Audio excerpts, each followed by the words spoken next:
राम राम भावांनो, माझा अवतार पाहून तुम्हाला कळालंच असेल आता मी कुठं चाललोय. मी चाललोय आता कंपनीत गाडी खाली करायला. सकाळी सकाळी लगेच कंपनीच्या गेटमध्ये गाडी घातली.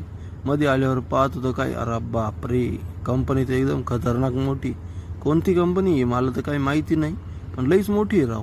असो, आपल्या पुढं हा माणूस चाललाय ना, हा माणूस आपली गाडी घेऊन जायलाय. तो आपल्या पुढं चालल, आपण त्याच्या मागं हळूहळू हळू जायचं. मग काय, आलो कंपनीत, लावली गाडी रिव्हर्स. लगेच त्यांनी क्रेन बोलवलं, पहिल्या बॉक्सला लावलं. रपारप बॉक्स उतरायला सुरुवात केली. पहिला बॉक्स तो उचलला आणि गाडीच्या खाली ठेवला.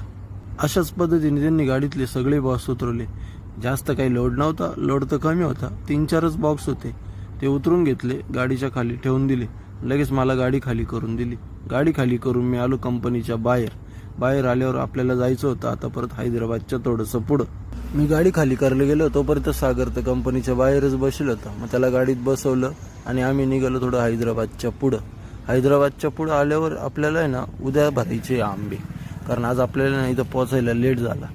आता उद्या कसे आंबे भरायचे आणि कुठले भरायचे हे मी तुम्हाला उद्याच सांगेल. तोपर्यंत लाईक करा, कमेंट करा, फॉलो करा, शेअर करा.